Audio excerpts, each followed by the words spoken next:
The ships appeared without warning on a Tuesday morning.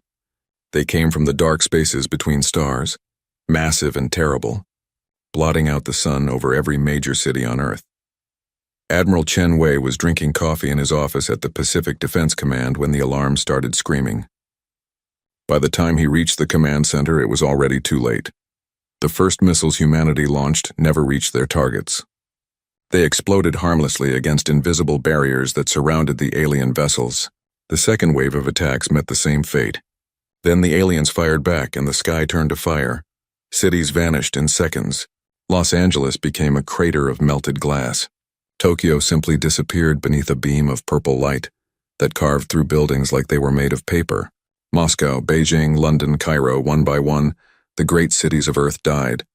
Admiral Chen watched the screens in horror as the death toll climbed past 1 million, then 10 million, then stopped counting because the numbers became meaningless.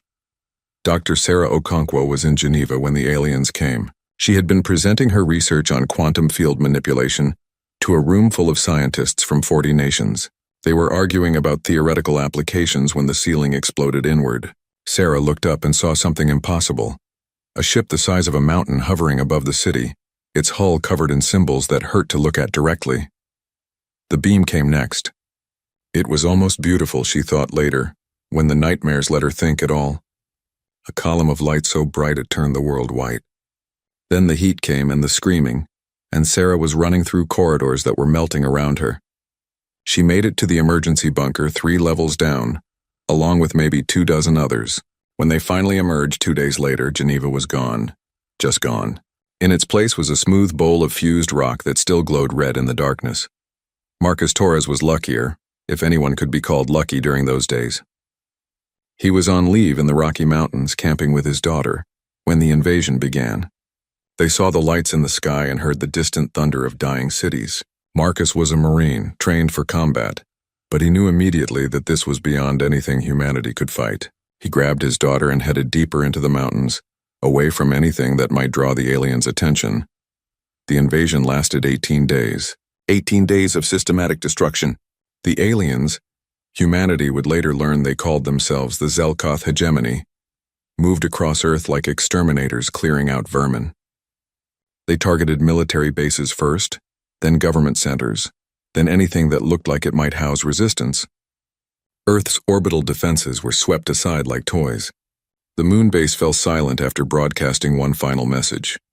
They're in the tunnels. Then nothing. The Zelkoth were methodical.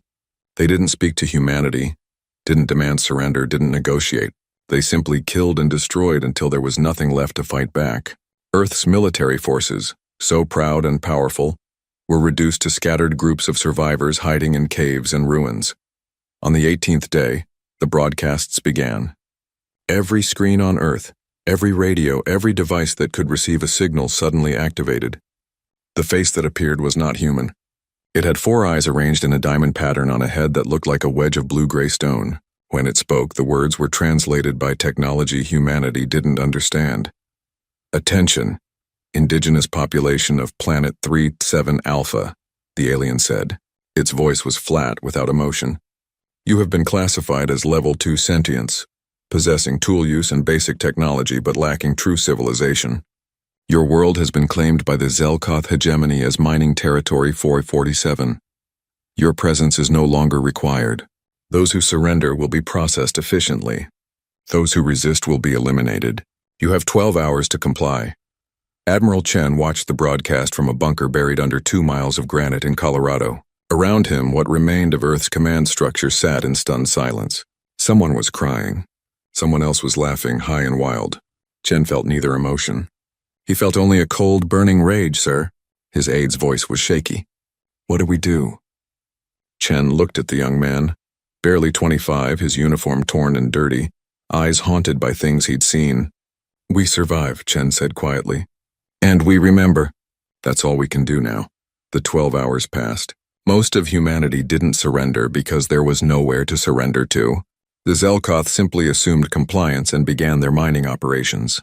Massive machines descended from orbit, tearing into Earth's crust to extract minerals that humanity didn't even have names for. They set up processing plants in the ruins of Sydney, in the ashes of New York, in the crater that had been Berlin. Dr. Okonkwo made her way north through what remained of Europe. She found other survivors, small groups hiding in forests and mountains. They shared what little they had: food, water, stories of horror. Everyone had lost someone. Everyone had seen things that would never leave their minds. Sarah found herself becoming a leader without meaning to. People looked to her for answers because she was a scientist, because she seemed calm, because someone had to make decisions. They eventually found an abandoned Cold War bunker in the Alps. It had been built to survive nuclear war, and by some miracle the aliens hadn't noticed it. Sarah and her group, 43 people ranging from a French farmer to a Chinese engineer, moved in and made it home. They had food for maybe 6 months. After that, they'd have to risk going to the surface. Marcus Torres and his daughter found a network of caves in the Rockies. Other survivors were already there, maybe 300 people, military and civilian mixed together. They had weapons, some supplies, and determination. A young lieutenant tried to organize an attack, talking about honor and duty and fighting back. Marcus shot him down immediately. "We can't fight them," Marcus said flatly, his daughter pressed against his side. "Not now. Maybe not ever. But we can survive. We can wait. And if the chance comes, we can make them pay. But right now, survival is the only thing that matters." The lieutenant wanted to argue, but he looked around at the faces in the cave, scared, tired, broken, and nodded slowly. Survival. That was the mission now. The Zelkoth finished their initial operations and prepared to leave. They'd extracted what they came for, killed or scattered the native population, and left behind a garrison of perhaps 10,000 soldiers to oversee the ongoing mining. The main fleet, hundreds of ships, lifted away from Earth and vanished into the dark between stars. Before they left, the Zelkoth commander made one final broadcast. "This world is now property of the hegemony," the alien said. "It will be mined until nothing of value remains. In 50 of your years, perhaps less, this planet will be a barren rock. We tell you this not as a threat, but as a simple fact. You are not important enough to threaten. You are not strong enough to resist. You are simply in the way, and now you have been moved. Any who remain and do not interfere will be ignored. Any who interfere will be eliminated. This is the only warning you will receive." The broadcast ended. The ships left. And Earth, wounded and dying, fell into darkness. Admiral Chen stood in the bunker's command center, looking at the maps that showed where survivors had been located. Millions were dead, but millions more had survived. Humans were cockroaches, Chen thought bitterly. Hard to kill completely. The aliens had made a mistake. Not a big one, but a mistake nonetheless. They'd assumed humanity was broken. They'd assumed the survivors would simply wait to die. "Send messages to all survivor groups," Chen ordered. "Tell them to hide. Tell them to watch. Tell them to learn.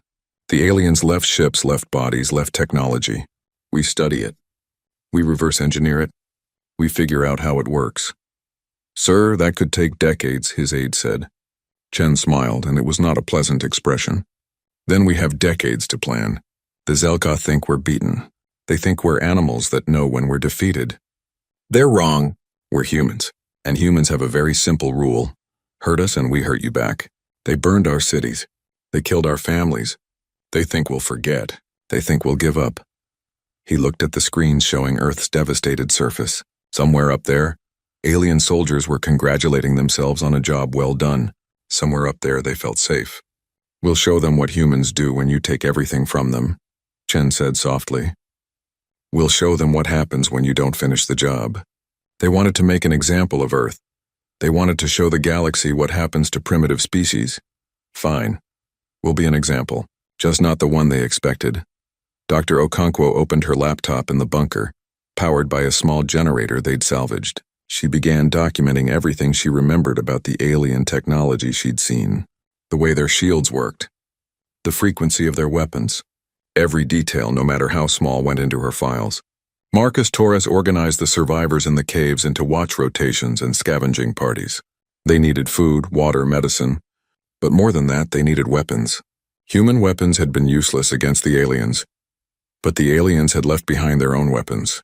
Torres started planning raids on the mining facilities. Quiet raids. Careful raids. Take what they could and vanish before the garrison noticed. In orbit, the Zelkoth garrison commander filed his report. Planet pacified. Native resistance eliminated. Mining operations proceeding on schedule. Recommend classification change from active conflict to secured territory. The report was approved without review. After all, the natives were just primitives. What could they possibly do? On Earth, in caves and bunkers and hidden places scattered across a broken world, millions of survivors asked themselves the same question. What could they do? The answer would take time to find. But humans had time now. Time to heal, time to learn, time to plan. The Zelkoth had made Earth a graveyard. They didn't realize they'd also made it a training ground. They didn't realize that the survivors hiding in the dark weren't waiting to die. They were waiting for their chance. And humans were very, very good at waiting for the right moment to strike. 8 years passed. 8 years of hiding, surviving, and learning. The Earth that existed before was gone forever. But something new was growing in its place. Something harder. Something that knew how to hate. Dr. Sarah Okonkwo had become one of the most important people in the resistance without really meaning to. Her bunker in the Alps had grown from 43 people to nearly 2,000. They'd connected with other bunkers through carefully hidden communication lines. More importantly, Sarah had become humanity's leading expert on Zelkoth technology. The breakthrough came in the 3rd year. The scavenging team had recovered a damaged Zelkoth power core from a crashed patrol ship. Sarah spent 6 months taking it apart, piece by piece, figuring out how it worked. The technology was advanced, yes, but it wasn't magic. It followed rules. Rules that could be understood, replicated, and eventually improved. It's actually inefficient, Sarah explained to Admiral Chen during one of their rare video conferences. The encryption was crude but effective. The Zelkoth weren't looking for human communications because they assumed there was nothing worth listening to. They're using a brute force approach to energy generation. More power than finesse. We can do better. How much better? Chen asked. He looked older than he had 8 years ago. They all did. Maybe 20% more efficient, which means our ships could run longer, hit harder, or move faster than theirs. Pick 2 out of 3. I'll take all 3, Chen said dryly. What else have we learned? Sarah pulled up diagrams on her screen. Their weapons are plasma-based, but the containment system has a flaw. There's a quarter-second delay between firing cycles. A skilled pilot could exploit that. Their shields are strong against energy weapons, but weaker against kinetic impacts. They don't expect anyone to use bullets and missiles because most spacefaring species consider them primitive. Primitive, Chen repeated, smiling coldly. Good. Let them think that. The Resistance had learned other things too. Things that changed everything about how humanity viewed the universe. They'd made contact with the Thren. The Thren were the first alien species humanity met that weren't trying to kill them. They were small, barely 4 feet tall, covered in fine gray fur. They had been a spacefaring civilization once with colonies on 6 worlds. Then the Zelkoth came. Then the Krell Dominion came. The Thren lost their colonies one by one until only a few thousand remained, hiding in the asteroids and dark places between worlds. A Thren scout ship had picked up human radio signals and, curious, investigated. What they found shocked them. Humans were still fighting, still resisting. Most species just gave up after their homeworld fell. The Thren had given up, but humans hadn't, and the Thren elder who commanded the scout ship made a decision that would change everything. He helped them. Marcus Torres was present when the first Thren ship landed in a hidden valley in Montana. He and his people had weapons raised, ready to fight, ready to die if necessary. Then the hatch opened and out stepped something that looked like a teddy bear with 6 fingers and sad, intelligent eyes. "We mean no harm," the Thren said in halting English, learned from intercepted broadcasts. "We come to help. If you want help." Marcus kept his rifle pointed at the alien for a long moment. Then he lowered it slowly. "Why?" The Thren looked at him with those sad eyes. "Because someone should. Because we gave up. Because maybe you won't." That was the beginning of a strange alliance. The Thren taught humans about the galaxy, about the 7 great empires that divided the stars between them. The Zelkoth hegemony was actually one of the smaller ones. The Krell Dominion controlled twice as much space. The Vast Coalition, the Thorn Empire, the Crystalline Collective, the Mulsith Dynasty, and the Federation of Azure Suns. All of them were vast, ancient, and powerful. They had been fighting each other for thousands of years. But it was a strange kind of fighting. Ritualized, civilized, they had rules. You didn't destroy civilian populations. You didn't use certain weapons. You didn't attack homeworlds. You fought for territory, for resources, for honor. But you followed the rules. The rules keep them stable, the Thren elder explained to a gathering of human leaders. No empire can truly destroy another without breaking the rules. And if you break the rules, all the others unite against you. So they fight small wars, border skirmishes, disputes over mining rights. They've been doing this for longer than your species has existed. Why did they break the rules with us? Sarah asked. Why did they destroy Earth? The Thren looked uncomfortable. You are not considered people. Humanity has no seat in the Galactic Council. You have no treaties. You are classified as primitives. Pre-spaceflight species have no rights under galactic law. They can do whatever they want to you because you don't count.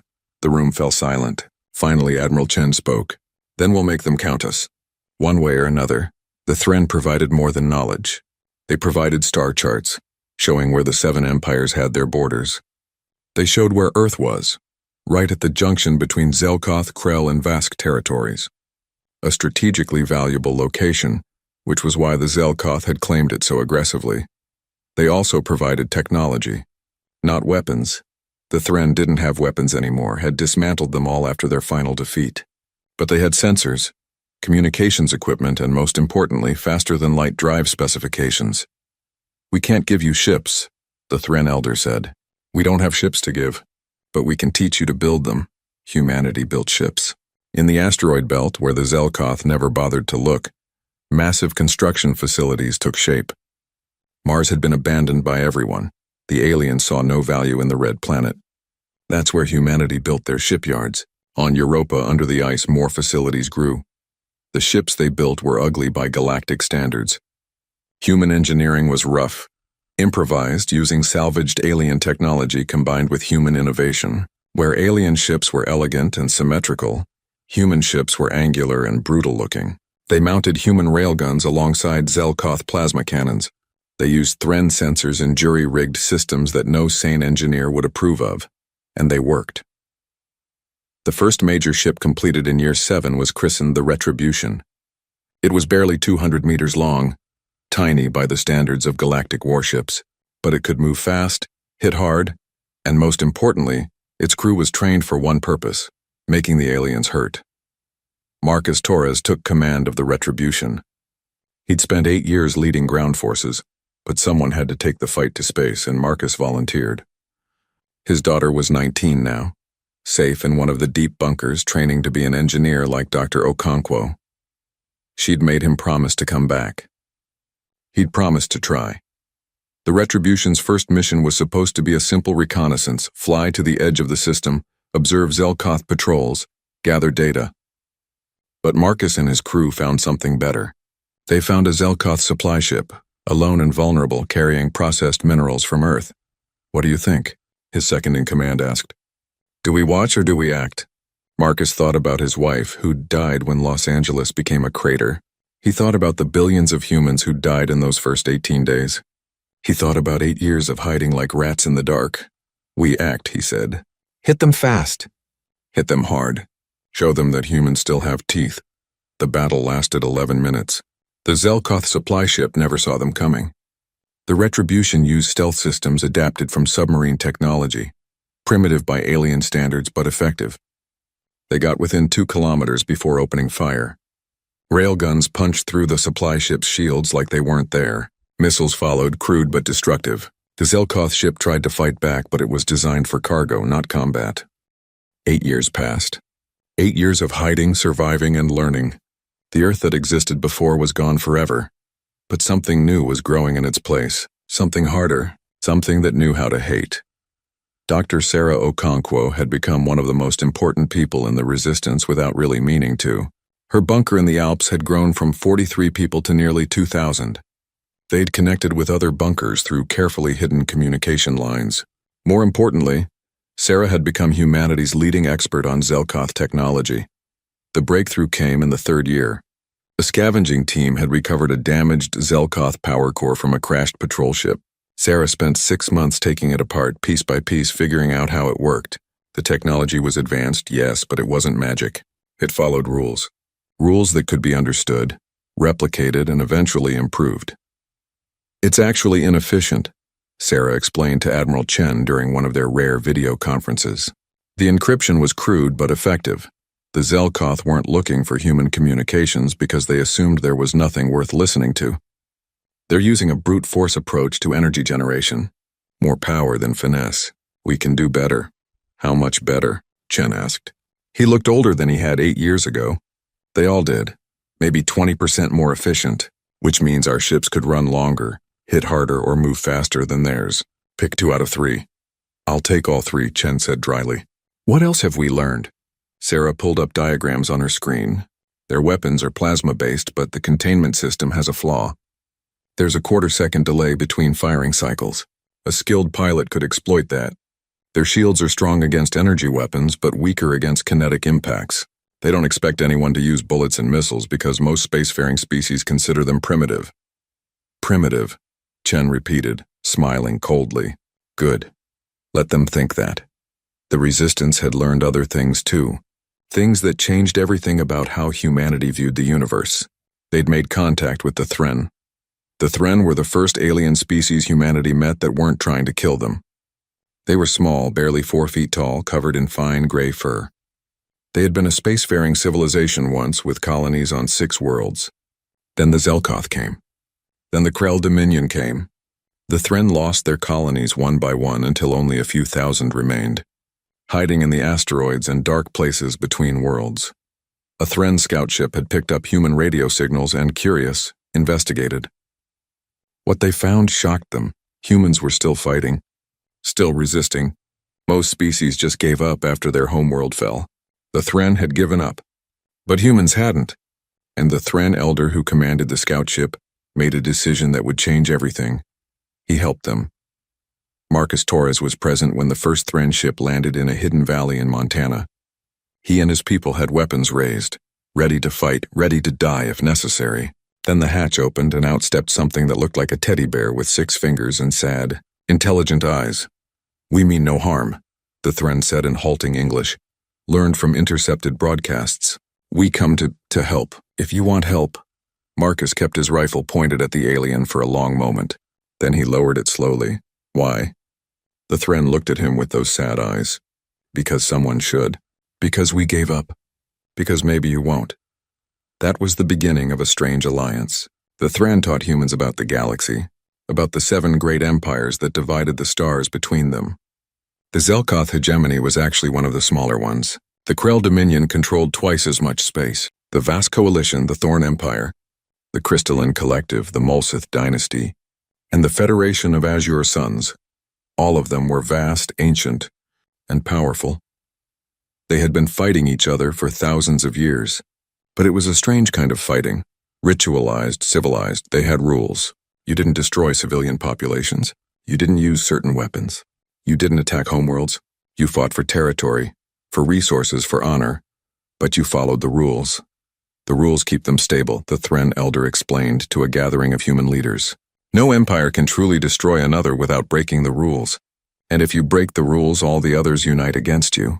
So they fight small wars, border skirmishes, disputes over mining rights. They've been doing this for longer than your species has existed. Why did they break the rules with us? Sarah asked. Why did they destroy Earth? The Thren looked uncomfortable. You are not considered people. Humanity has no seat in the Galactic Council. You have no treaties. You are classified as primitives. Pre-spaceflight species have no rights under galactic law. They can do whatever they want to you because you don't count. The room fell silent. Finally, Admiral Chen spoke. Then we'll make them count us. One way or another, the Thren provided more than knowledge. They provided star charts, showing where the 7 empires had their borders. They showed where Earth was, right at the junction between Zelkoth, Krell, and Vask territories. A strategically valuable location, which was why the Zelkoth had claimed it so aggressively. They also provided technology, not weapons. The Thren didn't have weapons anymore, had dismantled them all after their final defeat. But they had sensors, communications equipment, and most importantly, faster-than-light drive specifications. We can't give you ships, the Thren elder said. We don't have ships to give, but we can teach you to build them.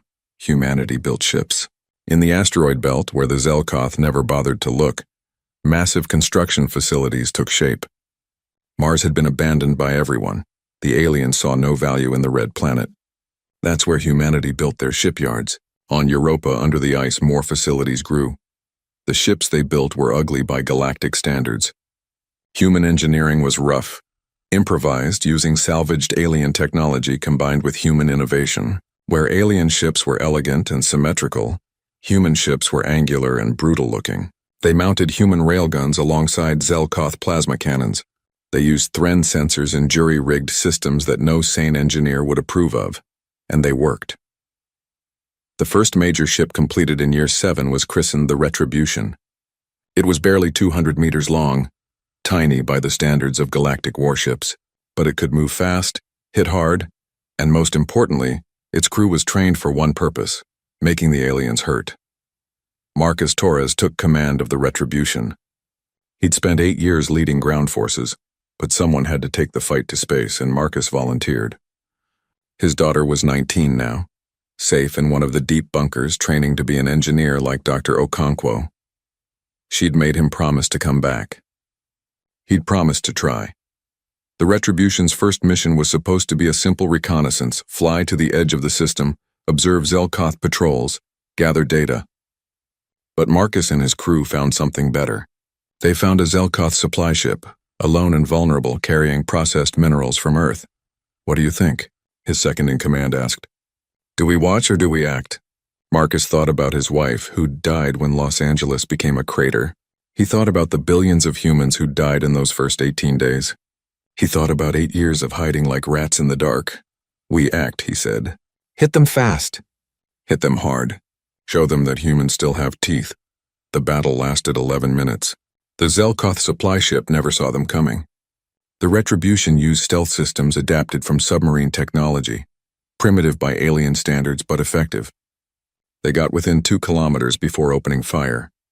Railguns punched through the supply ship's shields like they weren't there. Missiles followed, crude but destructive. The Zelkoth ship tried to fight back, but it was designed for cargo, not combat. When it was over, Marcus ordered his crew to salvage what they could and then destroy the evidence. No survivors.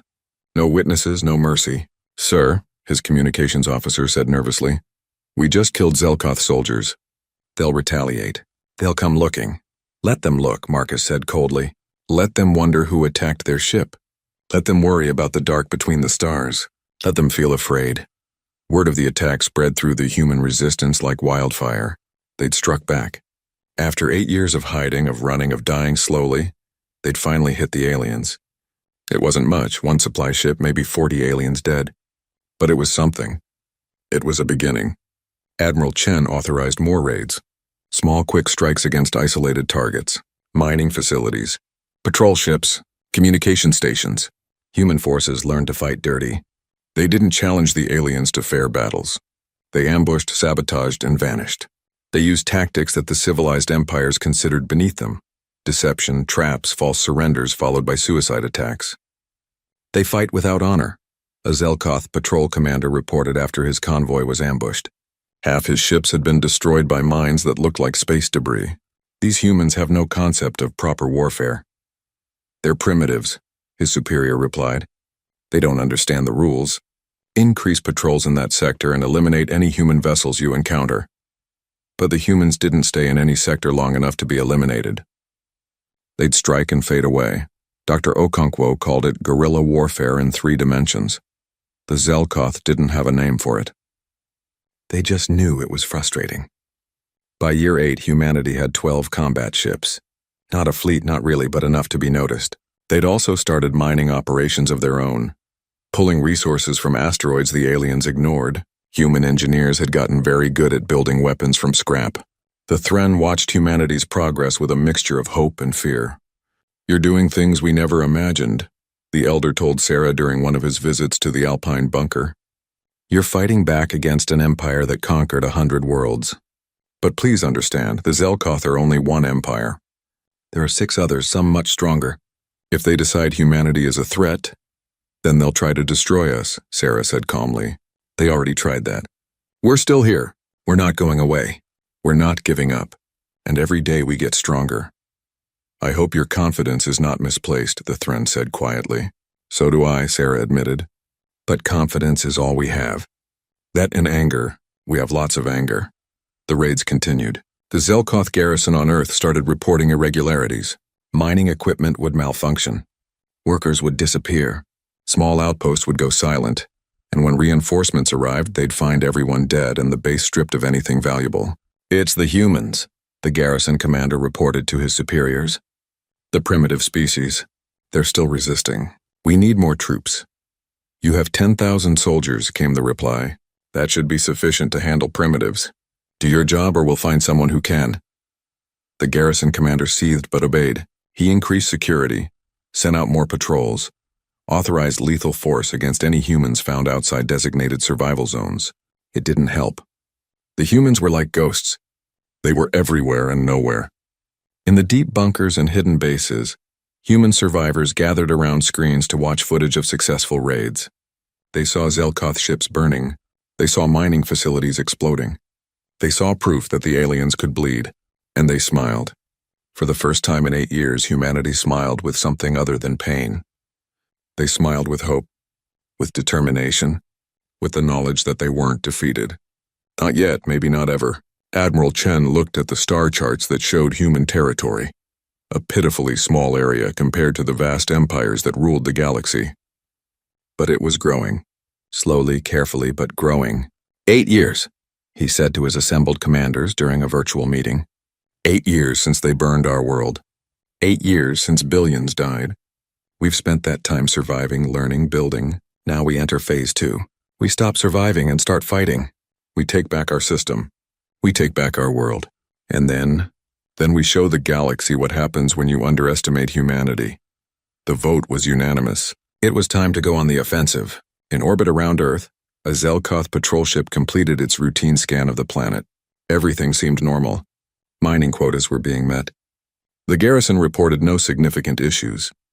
The patrol commander noted the absence of human activity in his log and moved on to the next sector. He never saw the Retribution and her sister ships watching from the shadows of the asteroid belt, their weapons charged, their crews ready. He never imagined that the humans had grown from scattered survivors into something that could genuinely threaten his empire. He would learn soon enough. They all would. The attack on the Zelkoth garrison came without warning, just as Earth's destruction had come without warning. Marcus Torres believed in poetic justice. It was year 9. Humanity now had 37 combat ships, ranging from small fighters to the heavy cruiser Defiance. They weren't much compared to a real fleet, but they were crewed by people who had nothing left to lose and everything to avenge. The plan was Admiral Chen's, refined by Dr. Okonkwo's intelligence analysis and executed by Marcus's combat teams. They would hit every Zelkoth facility on Earth simultaneously. No half measures, no mercy. They would show the galaxy that humanity wasn't just resisting, humanity was at war. The attack began at 0600 hours. Greenwich Mean Time. That particular time zone didn't really exist anymore, but old habits died hard. Human forces struck 17 mining complexes, 3 military bases, and the main garrison headquarters all within a 15-minute window. Marcus led the assault on the headquarters personally. His ship Retribution dropped from orbit with 3 other vessels, all stealth systems active until the last possible moment. The Zelkoth base was built in what used to be Cairo, and it was massive. 5 square kilometers of alien architecture sitting on top of ancient human history. All units, weapons free, Marcus ordered. Remember, we're not here to capture. We're here to send a message. The first railgun shots punched through the base's shields before the aliens even knew they were under attack. Plasma cannons followed, raking across defensive positions. Human fighters screamed through the sky, dropping bombs that Sarah had designed, crude thermobaric weapons that humans had used for centuries, but aliens had never bothered developing because they were too primitive. The Zelkoth fought back. Their defense turrets tracked targets and fired, destroying 2 human fighters in the first minute. But the fighters were piloted by volunteers who'd said goodbye to their families knowing they might not return. They pressed their attacks with a ferocity that shocked the defenders. On the ground, human special forces teams hit the base from underground. 8 years of living in tunnels and caves had taught humanity how to move beneath the surface. They came up inside the base perimeter, armed with captured Zelkoth weapons and human explosives. They hit supply depots, command centers, barracks. The battle lasted 4 hours. When it was over, the Zelkoth garrison headquarters was a smoking crater and more than 2,000 alien soldiers were dead.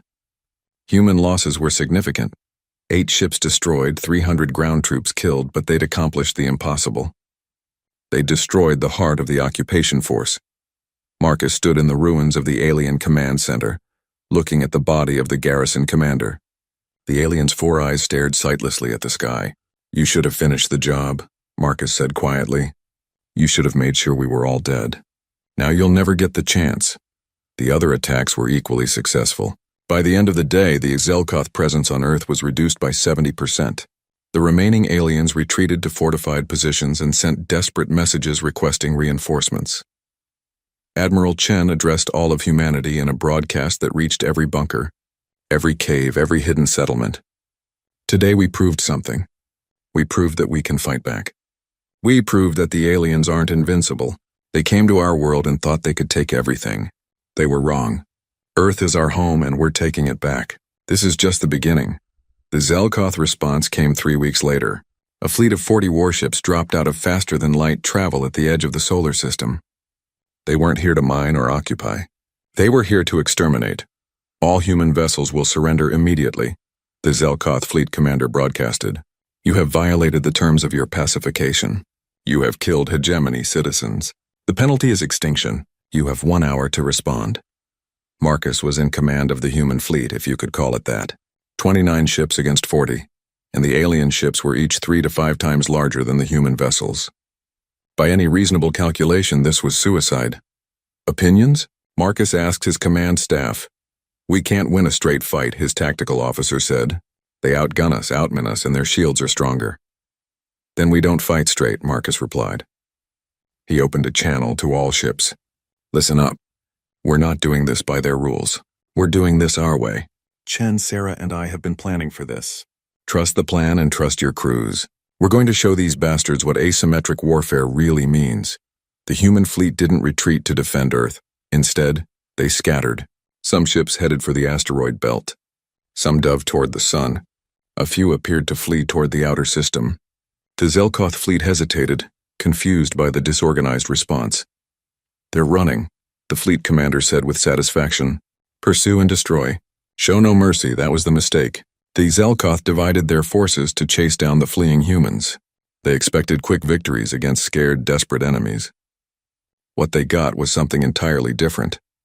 The first Zelkoth ship to reach the asteroid belt found itself surrounded by human vessels that had been hiding in the rocks. They attacked from all sides using tactics that no civilized species would consider. They launched missiles with no guidance systems, just dumb rockets on ballistic courses that the aliens didn't even try to intercept because they looked like debris.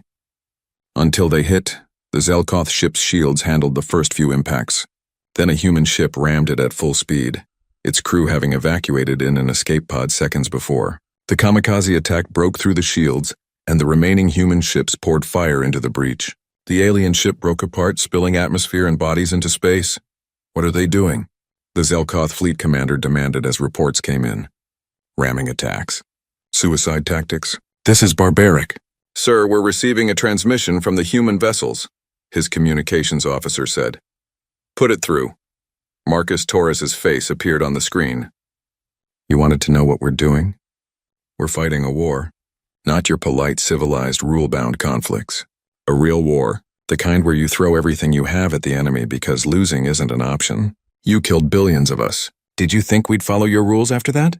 You cannot win," the Zelkoth commander said. "We outnumber you. We are stronger." "Maybe," Marcus agreed. "But you want to know the difference between us? You're fighting for territory, for resources, for your empire. We're fighting for survival, for revenge, for our home. And we'll do anything to win. Can you say the same?" The transmission ended. The battle continued. The human ships led the Zelkoth fleet into a deadly game of cat and mouse. They used the sun's gravity to slingshot around at high speeds. They hid in radiation zones where sensors didn't work well. They deployed millions of tiny mines made from hollowed-out asteroids filled with explosives. Cheap, primitive, effective. Dr. Okonkwo's innovation came into play next. She developed what she called the Screamer, a cyber warfare program designed specifically for Zelkoth computer systems. Human ships got close enough to enemy vessels to upload the virus, then retreated. The Screamer didn't destroy systems immediately. It waited, spreading through the fleet's networked computers, learning their protocols. Then, at a signal from Sarah watching from Earth, the Screamer activated. Zelkoth ships suddenly found their sensors showing false readings. Their weapons targeting systems became unreliable. Their communications were filled with garbage data. For a species that relied heavily on computerized warfare, it was devastating. Manual control, the Zelkoth commander ordered. Switch to manual targeting. But manual systems were slower, and in the seconds it took for crews to switch over, human ships struck with precision. They'd been using manual targeting all along. Their systems were too jury-rigged to be fully automated anyway. The battle lasted 9 hours. When it was over, 19 Zelkoth ships were destroyed or crippled. The remaining 21 retreated, badly damaged and demoralized. The human fleet had lost 14 ships, but they'd achieved the impossible. They'd defeated a superior force. News of the battle spread across the galaxy faster than light. The other 6 empires heard about it with a mixture of disbelief and concern. The Zelkoth had been defeated? By primitives? The Krell Dominion's High Command convened an emergency session. Are we sure the reports are accurate? The Supreme Krell demanded. Yes, Excellence, his intelligence chief replied. The humans used unconventional tactics, suicide attacks, ramming, cyber warfare. They didn't fight like any known species. The Zelkoth fleet commander described it as barbaric and without honor. Honor is irrelevant if you're dead, the Supreme Krell observed. What is the human fleet strength? Approximately 15 ships remaining, Excellence. Negligible compared to our forces, however. However, they appear to be building more. And they're learning quickly. If they continue improving at this rate, they could become a genuine threat within a decade. The Vask Coalition had a similar discussion. So did the Thorn Empire, the Crystalline Collective, and the others. They all reached the same conclusions. Humanity was dangerous. Not because they were strong, they weren't, not yet, but because they fought differently. Because they didn't follow the rules. Because they seemed willing to sacrifice everything to achieve victory. Should we intervene? A Vask counselor asked. To help the Zelkoth? Another replied. Why would we? Let them deal with their own mistakes. If they can't handle one primitive species, perhaps they don't deserve their territory. That was the nature of galactic politics. The empires were rivals as much as they were neighbors. The Zelkoth's weakness was everyone else's opportunity. Back on Earth, humanity celebrated their victory. It wasn't complete. The Zelkoth still had forces in the system, but it was significant. They'd proven they could win. Admiral Chen addressed the fleet commanders and civilian leaders. This changes everything. We're not just a resistance anymore. We're a military force, and we need to think about what comes next. The Zelkoth will send more ships, bigger fleets. We need to be ready. We need allies, Dr. Okonkwo added. The Thren helped us, but they're few and weak.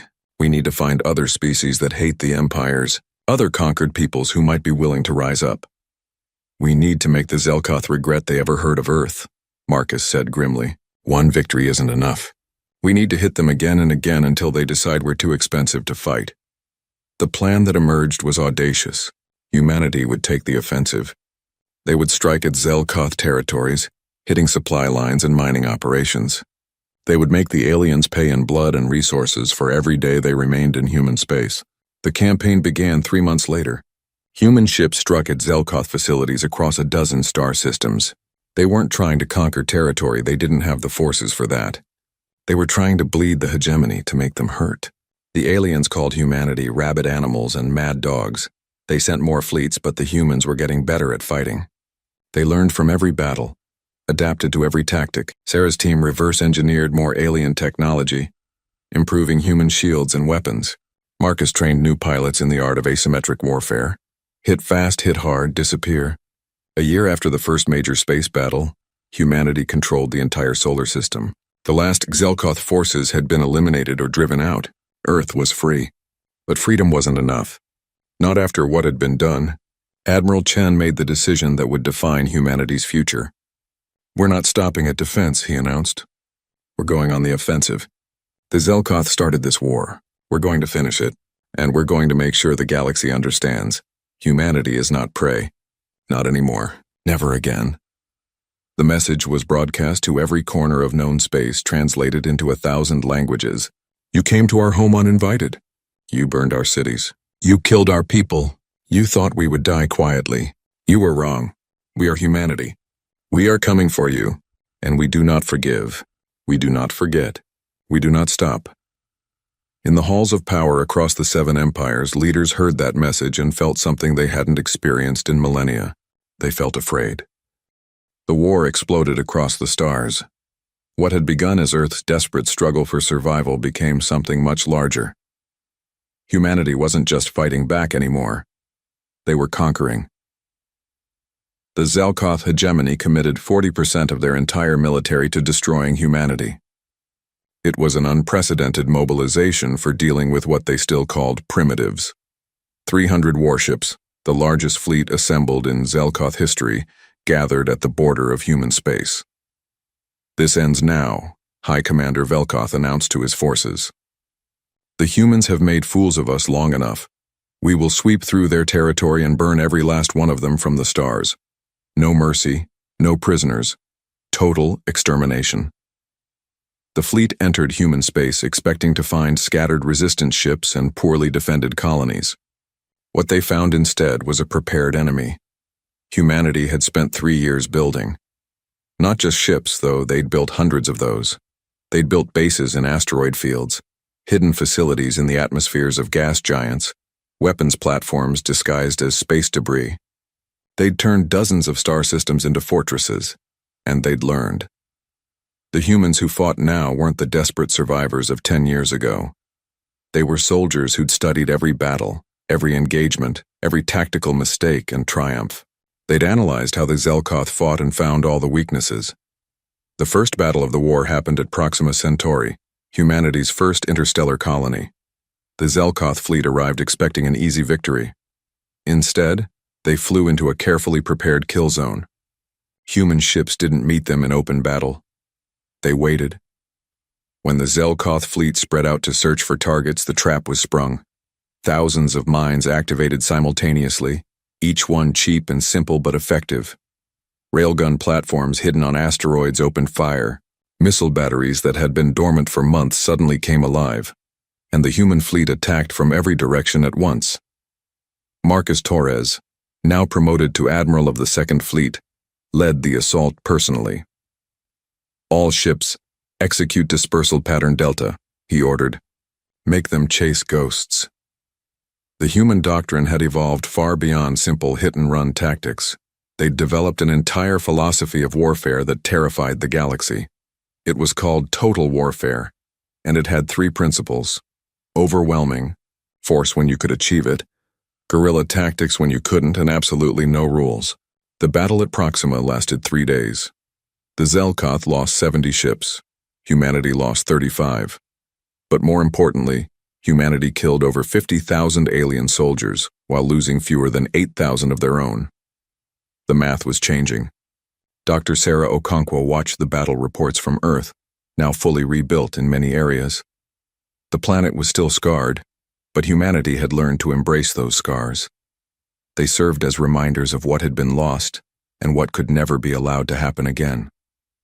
The equalizer is ready, she reported to Admiral Chen during their daily briefing. We can deploy it whenever you give the order. The equalizer was Sarah's masterpiece. 3 years of work combining human innovation with reverse-engineered, alien technology and help from half a dozen minor species who'd secretly allied with humanity. It was a weapon unlike anything the galaxy had ever seen. It couldn't destroy planets or stars. It didn't need to. The equalizer was a cascading electromagnetic pulse generator that could disable every electronic system within a light-year radius. Once activated, it would spread through subspace like a virus, jumping from system to system along established FTL communication routes. It's a civilization killer, Sarah said quietly. Once we activate it in Zelkoth space, their entire empire will go dark. No ships, no computers, no communications. They'll be thrown back to the pre-industrial age in a matter of hours. And the other empires? Chen asked. They're not connected to Zelkoth systems, so they'll be safe. Unless we activate it in their territory too. Chen was silent for a long moment. The equalizer was the ultimate deterrent. It meant humanity could threaten any empire with complete technological collapse. It also meant those empires would be absolutely terrified of humanity.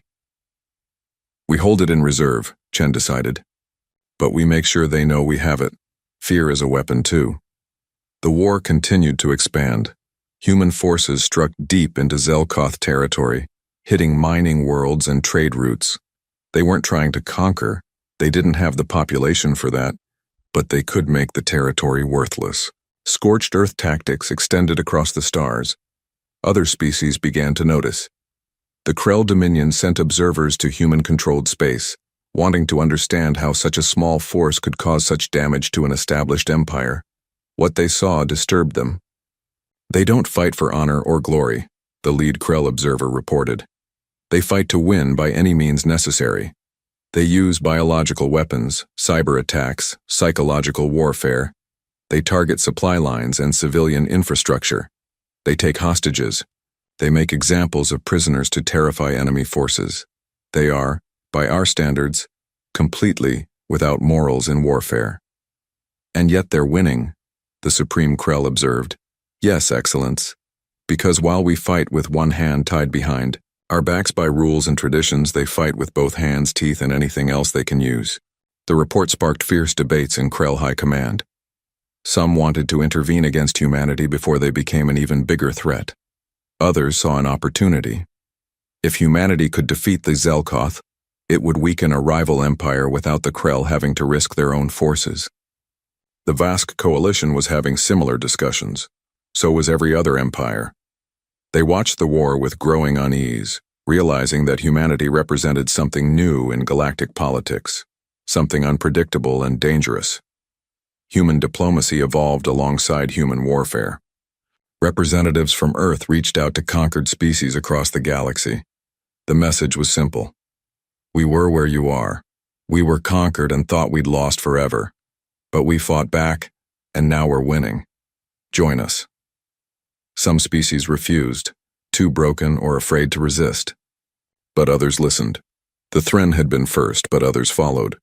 The Skan, whose homeworld had been stripped bare by the Thorn Empire. The Valix, enslaved by the Crystalline Collective for 3 generations. The Morphians, reduced to second-class citizens in Vask space. None of them were strong. None had significant military forces. But they had knowledge, resources, and most importantly, they had motivation. Humanity offered them something the empires never had: hope. We're building a coalition, Admiral Chen explained during a strategy session with human military leaders and representatives from allied species. Not an empire. We don't want to rule anyone, but together we can be strong enough that the empires have to respect us. The empires will see this as a threat, a Skan representative warned. They may unite against us. Then we make sure we're too strong to easily defeat, Marcus replied. We keep building, keep fortifying, keep improving. We make them understand that yes, they could probably destroy us if they all work together, but it would cost them everything. And while they're fighting us, they'd be vulnerable to each other. It was a dangerous game. Humanity was betting that the Empire's mutual mistrust would prevent them from uniting against a common threat. So far, the bet was paying off. The turning point came in year 13 of the war. Human intelligence discovered the location of a major Zelkoth shipyard, a massive facility where they built their capital ships. It was deep in Zelkoth space, considered absolutely secure. We should hit it, Marcus argued during the planning session. Destroy their ability to build new ships and we win the war. It's suicide, his tactical officer countered. They have 3 full defense fleets protecting that system. We'd never make it through. Then we don't go through, Sarah interjected. She'd been working on something new, combining human and Thren stealth technology. We go around, or rather under, she explained her plan. It was insane. It was brilliant. It would require perfect execution and enormous luck. But if it worked, 6 weeks later, a human fleet entered the system where the Zelkoth shipyard operated, not in normal space, but in an unstable region of subspace that no sane navigator would enter. Sarah's modifications to their drives made it possible to travel there briefly, though the radiation exposure was extreme. They emerged inside the system's defensive perimeter, appearing on sensors for only seconds before launching their attack. Thousands of missiles, each one aimed at critical infrastructure. By the time the defense fleets could react, the shipyard was already breaking apart, centuries of construction burning in the cold of space. The human fleet vanished back into subspace before the Zelkoth could mount an effective response. They lost 4 ships to the radiation and defensive fire, but they destroyed a facility worth more than 1 trillion credits and centuries of labor. The Zelkoth leadership finally understood. They couldn't win this war, not without committing resources that would leave them vulnerable to the other empires, not without adopting tactics they considered beneath them, not without becoming as barbaric as the humans. High Commander Velkoth was recalled to the Zelkoth homeworld and stripped of his rank. The new High Commander was more pragmatic.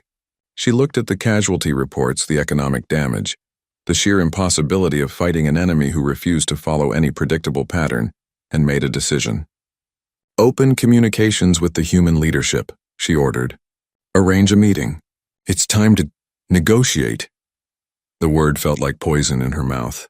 The Zelkoth didn't negotiate with primitives. But humans weren't primitives anymore. They were a power that had bled the hegemony across 100 star systems.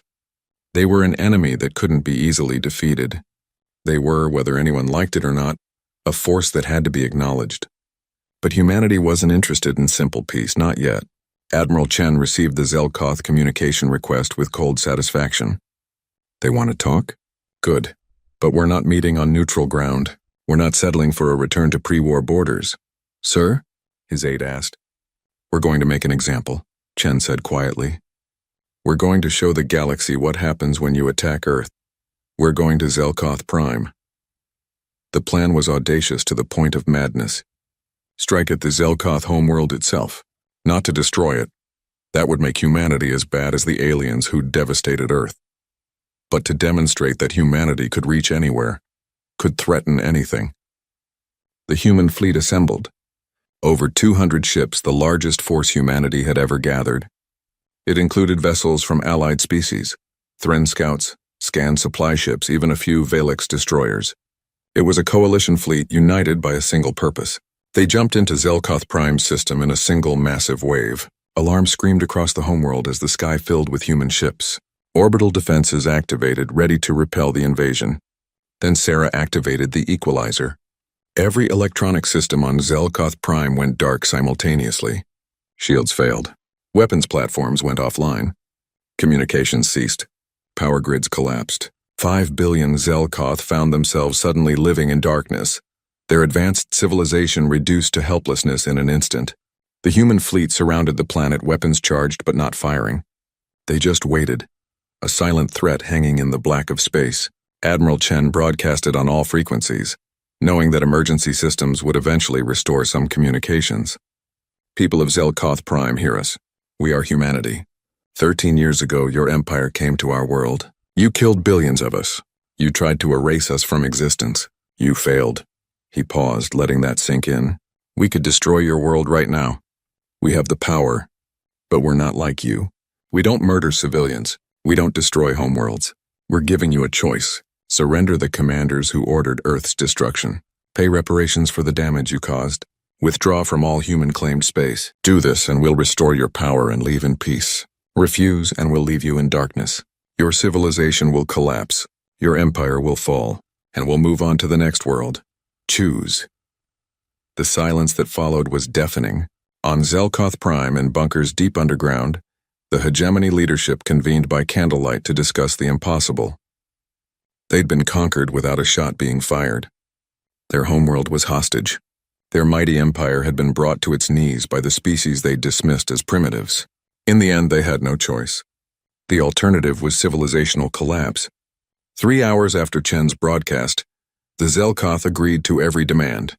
The war was over. Humanity had won. The Nexus was humanity's statement to the galaxy, built in orbit around Earth. It was a massive space station that combined human architecture with designs from a dozen allied species. It wasn't the largest station in the galaxy, not even close, but it was the most significant. Because this was where the empires came to bow. Admiral Chen stood in the main conference chamber looking out at Earth below. The planet was healing. Cities were being rebuilt. Forests replanted. Oceans cleaned of the pollution left by Zelkoth mining. It would take generations to fully restore what had been lost, but humanity was patient. They'd learned patience in the dark years. "They're arriving," Dr. Sarah Okonkwo said, checking her data pad. She looked older now, gray in her hair and lines on her face. 13 years of war-aged people, but her eyes were still sharp, still brilliant. All 7 empires sent their representatives. "This is really happening." "They don't have a choice," Marcus Torres said. He wore the uniform of the United Earth Fleet now, decorated with medals he'd earned in blood. "We made sure of that." The representatives arrived one by one, their ships escorted by human vessels. It was a calculated display of power. "You come to Earth on our terms, under our guns." The message was clear. The Zelkoth came first, as was appropriate for the empire that had started everything. Their representative was High Commander Siltara, the pragmatist who'd ended the war. She walked into the conference chamber with her back straight and her 4 eyes showing no emotion. But Chen had learned to read Zelkoth body language. The slight tilt of her head, the tension in her shoulders, she was afraid. Good, Chen thought. Let them all be afraid. The Krell Dominion sent their supreme commander, a massive being that stood 8 feet tall with scales like polished bronze. The vast coalition sent a delegation of 3, as was their custom. The Thorn Empire's representative was thin and elegant with skin like bark. The Crystalline Collective sent a being made of living crystal that hummed with internal light. The Mulsith dynasty and the Federation of Azure Suns completed the gathering. 7 empires, the powers that had ruled the galaxy for thousands of years. All of them gathered in human space at humanity's invitation, waiting to hear what humanity wanted. Chen let them wait. It was petty perhaps, but he remembered waiting in bunkers while his world burned. He remembered 8 years of hiding like an animal. A few minutes of discomfort for these representatives seemed fair. Finally, he entered the chamber, flanked by Marcus and Sarah, 3 humans who'd survived the end of their world and fought their way to this moment. Behind them came representatives from humanity's allies, the Thren Elder who'd helped from the beginning, Scan Warriors, Velix Engineers, Morphean Diplomats, all the species that the empires had conquered and dismissed as unimportant. "Thank you for coming," Chen said, his voice carrying through the chamber. "I know this isn't the usual way galactic diplomacy works. Normally you would meet on neutral ground. You would negotiate from positions of equal power, but we're not in normal times, are we?" The Krell Supreme Commander shifted his massive bulk. "You asked us here, human. What do you want? Territory? Resources? If you think you can dictate terms to 7 empires, we can," Marcus interrupted quietly. "Want us to prove it again? We can have your homeworld in darkness within the hour." The threat hung in the air. Everyone in the room knew it wasn't a bluff. The equalizer had been used once. It could be used again. Every empire's infrastructure, every system, every technology they relied on could be shut down permanently. Humanity had demonstrated that capability beyond any doubt. "We're not here to threaten," Chen said, shooting Marcus a look. "We're here to propose something new. A new way for the galaxy to function." "Explain," Siltara said, speaking for the first time. Her voice was calm, controlled. "What do you want from us?" Sarah stepped forward, activating a holographic display. "For thousands of years, you've fought each other. Border wars, resource disputes, territory exchanges. You've developed elaborate rules for your conflicts. Don't target civilians. Don't use certain weapons. Don't attack homeworlds. These rules kept your wars manageable, prevented total destruction. The rules maintain civilization," the crystalline representative chimed, its voice like wind through glass. "Without them, we would have destroyed each other long ago." "Maybe," Sarah agreed. "But your rules had a problem. They only applied to you, the 7 great empires. Everyone else, the minor species, the conquered peoples, the pre-spaceflight civilizations, they didn't count. You could do whatever you wanted to them because they weren't part of your club. Primitives have no rights under galactic law," the Vask delegation leader said. "It has always been this way." "It has always been wrong," Chen replied, his voice hard. "You came to Earth, you killed 5 billion people. You destroyed our cities, our history, our future, and you did it without a second thought because we were primitives. We didn't count. And now you want revenge?" Siltara said quietly. "You want us to pay for what was done to your world. We already made you pay," Marcus said. "We won the war. The Zelkoth Empire is half of what it was before you attacked us. Your economy is in ruins. Your military is broken. We could finish the job if we wanted. But that's not what we want. Then what? The Supreme Krell demanded. Stop playing games, human. Chen pulled up a document on the holographic display. We call them the Terran Accords. A new set of laws for the galaxy. They're non-negotiable, but they're also fair. Here are the terms. He read them aloud, watching the representatives' reactions. 1. All sentient species have inherent rights, regardless of technological level. Conquest of pre-spaceflight civilizations is prohibited. Genocide is prohibited. Slavery is prohibited. Impossible, the Mulsith representative hissed. Our economy is built on conquered labor. Then rebuild your economy, Sarah said coldly. We did. After you helped destroy ours. 2. Disputes between spacefaring nations must be settled through negotiation or regulated military engagement. Total war is prohibited. Use of weapons of mass destruction on inhabited worlds is prohibited. We already follow these rules, the Thorn representative said. Among yourselves, Chen agreed. Now you'll follow them with everyone, including species you consider beneath you.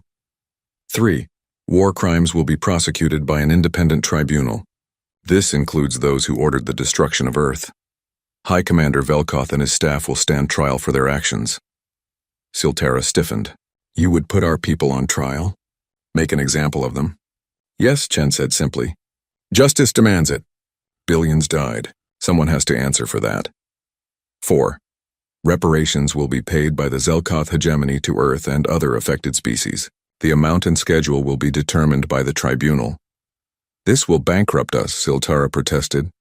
You bankrupted us first, Marcus replied. You're still getting off easy. We could have turned your homeworld into a crater like you did to ours. We chose mercy. Don't make us regret it. 5. An independent peacekeeping force will be established to enforce these accords. This force will consist of volunteers from all species and will have the authority to intervene in conflicts. You mean a human force? The Supreme Krell said. You want to police the galaxy? We want to make sure what happened to us never happens to anyone else, Sarah said. If that means we have to enforce rules on empires that think might makes right, then yes, we'll do that. The representatives were silent, processing what they'd heard. Finally, the Vask delegation leader spoke. And if we refuse? If we reject these accords, Chen smiled, but there was no humor in it, then we share the equalizer technology with every species you've conquered. The Thren, the Scan, the Valix, the Morphians, and dozens of others. We've already approached them. They're very interested in having the ability to shut down your technology whenever they choose. Imagine your empires trying to function when every minor species has the power to cripple you. How long do you think you'd last? The threat was devastating because it was achievable. The representatives looked at each other, realizing that humanity had created a situation where they had no good options. Accept the accords and submit to human-imposed rules, or reject them and face endless asymmetric warfare from 100 liberated species. This is blackmail, Siltara said. Yes, Chen agreed. We learned from the best. You used force to impose your will on weaker species. Now we're using force to impose rules that protect those species. The difference is our rules are fair. Everyone follows them, including us. The Krell Supreme Commander stood, his massive form dominating the room. For a moment, Chen thought he might refuse, might choose to fight. Then the Supreme Commander spoke. The Dominion signs. We choose survival over pride. That broke the dam. The Vask delegation conferred briefly, then agreed. The crystalline representative chimed its assent. One by one, they all agreed, except the Zelkoth. Siltara stood alone, her 4 eyes burning with barely controlled rage. You want us to sign a document that admits our crimes. That puts our leaders on trial. That makes us pay for doing what empires have always done. Expanding, conquering, taking what we need. You want us to be humiliated before the entire galaxy? Yes, Chen said quietly. Because that's the only way you'll understand. That's the only way any of you will understand. There are consequences now. You can't just do whatever you want to weaker species anymore. The galaxy has changed, and if we refuse? Siltara asked. If we choose to fight? Marcus leaned forward. Then we go back to war. And this time we don't stop at Zelkoth Prime. We keep going until your empire is ash. How many homeworlds are you willing to lose, Commander? How many billions of your people are you willing to sacrifice because you can't admit you were wrong? The silence stretched. Everyone in the room waited to see what the Zelkoth would choose. Pride or survival? Finally, Siltara's shoulders sagged slightly. We sign. The hegemony accepts the Terran Accords. The relief in the room was palpable. Chen felt it himself, though he didn't show it. They'd been prepared to go back to war if necessary, but it would have cost millions more lives. This was better. This was the future he'd fought for. Good, Chen said. The Accords will go into effect immediately. The tribunal will convene within 60 days to begin hearing cases. Peacekeeping forces will be organized and deployed to disputed territories. This is a new era for the galaxy. Let's make sure it's better than the last one. The representatives filed out, escorted back to their ships. Only the representatives from humanity's allies remained. The Thren Elder approached Chen with something like wonder in his eyes. You did it, the Elder said softly. You changed the galaxy. In 13 years, you went from a conquered species to the most powerful force in known space. It's incredible. It's necessary, Chen replied. We couldn't let what happened to us happen to anyone else. If that meant rewriting the rules of civilization, then that's what we had to do. Sarah was already working on implementation details, her mind focused on the practical aspects of enforcing the Accords. Marcus was coordinating with military leaders, planning how to deploy peacekeeping forces. They worked through the night and into the next day. There was so much to do, so much to organize, but for the first time in 13 years, they were working toward peace instead of war. Months passed. The tribunal convicted Velkoth and his senior staff of crimes against sentience. They were sentenced to imprisonment, not execution. Humanity wanted justice, not revenge. Reparations began flowing to Earth and other affected species. Zelkoth resources helped rebuild what they'd destroyed. The peacekeeping force, officially named the Sentinel Corps, deployed to its first mission, mediating a border dispute between the Krell and the Vask. Both empires had been ready to fight over a mineral-rich system. Instead, they negotiated under Sentinel supervision. The system was split fairly, no shots were fired, it was working. Earth continued to heal. The scars remained. No one wanted to forget what had happened. But new cities rose from the ruins. Parks replaced craters. Life returned to dead zones. Children who'd been born after the invasion knew the stories but grew up in a world that was rebuilding. Healing, looking forward. A monument was erected in what used to be Geneva, where Dr. Okonkwo had watched the world end. It was a massive wall with names, all 5 billion of them. Every person who'd died in the invasion was recorded there, each name carved in stone that would last for millennia. At the base of the monument, an inscription read, "Never again, never forgotten, never defeated." Chen stood before that monument on the 13th anniversary of the invasion. He was older now, considering retirement. Marcus had already stepped down, wanting to spend time with his daughter and grandchildren. Sarah still worked, unable to stop innovating even in peacetime. "Do you think we did the right thing?" Sarah asked, standing beside him at the monument. "Forcing the Accords on the galaxy? Making ourselves the enforcers of rules we created?" Chen considered the question carefully. "I think we did the necessary thing." "Was it perfect?" "No. Will there be problems?" "Absolutely. But the old way led to Earth burning. The new way at least gives species a chance to defend themselves, gives them rights, protects them from what we went through." "We made a lot of enemies," Sarah observed. "We made more friends," Chen countered. "Every species that was conquered, enslaved, or dismissed as primitive now has hope. They look to humanity as proof that the empires can be challenged, can be beaten, can be forced to change. That matters." They stood in silence, reading names on the wall. So many names. "So much loss, they thought we were weak," Sarah said finally. "The Zelkoth. They thought kindness meant we couldn't fight. That caring about others made us soft." "They learned different," Chen said. "We were kind because we were strong. We fought because we cared, and in the end that made all the difference." Above them, ships passed through the sky. Human vessels, Thren scouts, scan freighters, all moving freely through space that had once been forbidden to them. The galaxy was changing slowly but surely. It would take time to fully implement the Accords. Some empires would resist, finding loopholes or testing boundaries. There would be conflicts, challenges, setbacks. But humanity had learned patience in the dark years after the invasion.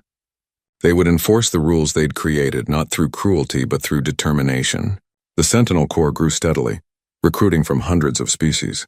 Ships bearing the Terran Accord symbol patrolled the galaxy, responding to distress calls, mediating disputes, protecting the vulnerable.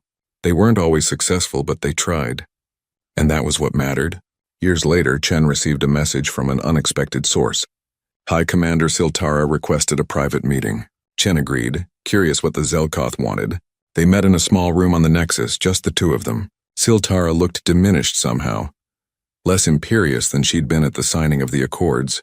"I came to apologize," she said without preamble, "for what was done to your world. I know it changes nothing. I know billions died, but I wanted you to hear it from one of us. What we did was wrong, inexcusable." Chen studied her carefully, looking for deception. He found only sincerity. "Why now? Why apologize years after the fact?" "Because I understand now," Siltara said quietly. "For thousands of years we saw lesser species as things, not people. Resources to exploit, obstacles to remove. We never thought about their pain, their losses. Then you made us feel it.